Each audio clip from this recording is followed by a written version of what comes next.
इसमें छायांकित भाग का क्षेत्रफल ज्ञात करने के लिए सिर्फ क्या करना है, 12 सेंटीमीटर वाला एक समबाहु त्रिभुज के ऊपर ओ ए बी, मतलब ओ ए बी एक समबाहु त्रिभुज है, उसमें वृत्त है। आप प्यार से दिमाग कैसे लिखो उसको जाके जल्दी रिमूव कर लिखना। माना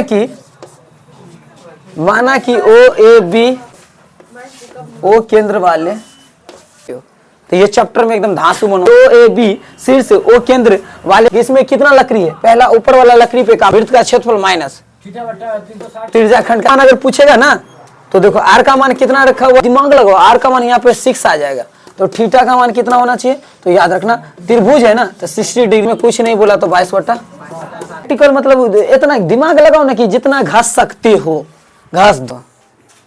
का मान ये है ना, तो एक काम करता हूँ, यहाँ पे एक दिमाग लगा रहा हूँ। π/7 को 2 यूज किए थे तो क्वेश्चन का आंसर डिफॉल्ट आगे भाग गया था, फिर मैंने उसको बैक किया और तेजी में सिर्फ कॉमन लिया, 21 को 22/7 लिया। ये कोई 12.2 का क्वेश्चन होगा जिसमें 21 को सिर्फ 22/7 लिए उसमें तुम लोग को समझ में अगर नहीं आ रहा हो तो अभी जस्ट जाओ अपने 12 पॉइंट, यहाँ पे 1 - 1/6 ले लेते हैं। ऐसा से देखा हूँ मैं, सिस्टर और तुम लोग को ब्रदर क्यों मानना जानते हो, ताकि मेरा हर वो काम आसान हो सके जो तुम्हारे लिए आसान हो। क्लास में जब भी आते हो ना तो तुम लोग क्वेश्चन से नहीं कनेक्ट होते हो, बाहरी माइंड के साथ ज्यादा कनेक्ट रहते हो। बार बार बोलता हूँ कि इनर पर ध्यान दो, आउटर ऐसा ही हल्ला का जिंदगी है। हल्ला का जिंदगी मतलब बाहर में जहां भी कान डालोगे ना हल्ले हो रहा है, कान को अंदर लेके जाओ, अंदर लेके तक घुन का आता है ना, क्यों आता है, क्योंकि ये पूरा ब्रह्मांड हल्ला का है। तो इनर के सुनो, मतलब पूरा गांव भी देखो, जैसे मार्केट पूरा हल्ला चल रहा है लेकिन तुम्हें कोई सामान लेना है, तो क्या तुम हल्ला में बिजी रहोगे या सामान माइंड में याद रखोगे, माइंड के सुनोगे या हल्ला के सुनोगे। पे उसको लेना है, डायरेक्ट वहां से पेटिया से निकल जाना है, क्योंकि पेटिया में बहुत हल्ला। मैं कितना भी चिल्लाऊंगा ना तो ये बाहर का आवाज है भाई रे, अंदर का आवाज को तुमको खुद से क्रिएट करना पड़ेगा। बार बार समझाता हूं, तुम्हें कोई मंजिल पे पहुंचना है, कोई भी चीज अचीव करना है तो अंदर की आवाज को सुनो। आवाज अब सुनोगे कैसे, तो देखो ऐसे, जैसे देखो मम्मी ने बोला कि कुछ लेके आओ, मैं ये बनूंगा, मैं ये करूंगा, मुझे इतना रिजल्ट चाहिए, तो अंदर की आवाज है। पर इस आवाज को जब तुम बार बार नहीं सुनोगे और मम्मी बोले बुआ वहां जा, बुआ वहां जा, बाहर की आवाज आप सुन रहे हो ना, और उसी आवाज में थोड़ा मजाक किया, मेरी आवाज की तरफ मजाक में डूब गया, तो बाहर में डूब गया। तुम्हें अंदर जाना पड़ेगा, अंदर मतलब आंतरिक बात को सुनना पड़ेगा। जो भी स्टूडेंट कमजोर है उसका रीजन क्या है जानते हो, सब कुत्ता है, कुछ नहीं सुनता अपनी बात को, सिर्फ बाहरी कर रहा है काम।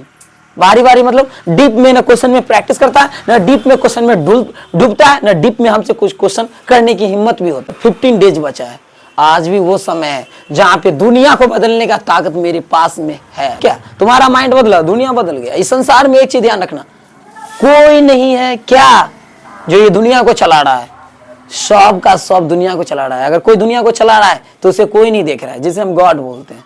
तो उनके बारे में मैं बात नहीं करके हम उनके बारे में बात करते हैं जिनसे तुम लोग डर महसूस करते हो। जैसे वो सौरा है, वो टीचर है, वो प्रधानाचार्य है, वो पुलिस है, वो एसपी है। ये कौन है, ये सब इंसान है।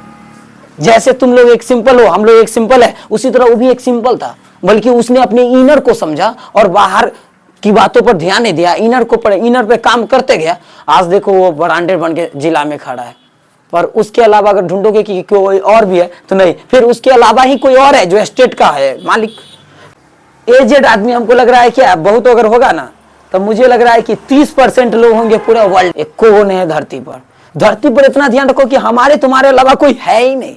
गॉड की बात करो तो वो आ ही नहीं सकते यहाँ, सिर्फ तुम्हारे सुनेंगे, आएंगे, साधन अवेलेबल है तो वो आके क्या करेंगे। तो धरती पर जो भी है वो सब इंसाने हैं, क्योंकि हम अपना इनर को नहीं ध्यान देते हैं। जब खाली समय घर पे बचता है तो हम आया हूं उनकी सुने, आया हूं तो उनकी सुने, आया हूं नौकर। जिंदगी भर नौकर क्यों रहता है, क्योंकि वो मालिक का ही सुनते जिंदगी बिता देता है, अपन सुनता ही नहीं किसी दिन। तो उसका भी जो पावर है गॉड के द्वारा दिया हुआ शरीर में, वो भी पावर काम नहीं करता है, फिर वो हमेशा के लिए नौकर रहता है। बार बार बताता हूँ कुछ समझा करो। जब कभी मैं इस पर जब रिसर्च किया कि भाई पूरे ब्रह्मांड को कौन चला रहा है, तो वो जो चला रहा है, जो खूब एजेड है, वो गॉड को याद कर रहा है। और हम लोग भी अगर सबसे निचला उछल दो ऊपर, हो गया तेरा राज। अब तेरा राज मतलब गलत, चलो हाँ तो क्या आ रहा है ना, सीन क्लियर है ना बहन। हाँ हो गया, किस रेस कर तू देखो इसमें क्या करने वाला, ये जो कॉमा ले लिए ना, इसमें भी देखो क्या करने वाला, 30 और ये आ गया 7, तो आ जाए तो कितना आ जाएगा, √3 और गुने 100, कितना आ जाएगा 100, यहाँ पे लिखने से बेहतर 2 से कटेगा। 6 6 24 की 4 हाथ में 1, 4 3 12, 36 चौका, तो 36 गुने √3 हुआ। अब यहाँ पे आ गया 36 √3 हो गया। अब क्या करना है, अब छायांकित भाग का क्षेत्रफल किसका, अब त्रिज्या खंड का मान कितना, त्रिज्या क्षेत्रफल, त्रिज्या खंड का क्षेत्रफल दोनों तो वहीं पे कि छायांकित का क्षेत्रफल बराबर 36 √3, 36 √3, 36 √3 या माइनस में आ गया 660/7। आंसर में देखो क्या यही है और आगे जाना होगा, /7 प्लस में 660/7 प्लस में 44 रूट कितना है, 36 √3 सेंटीमीटर स्क्वायर होगा, हो गया। अब ये हो गया छायांकित भाग का क्षेत्रफल। छायांकित भाग का क्षेत्रफल इसलिए लिखेंगे क्योंकि मुझे छायांकित भाग का क्षेत्रफल चाहिए जिसमें त्रिज्या खंड का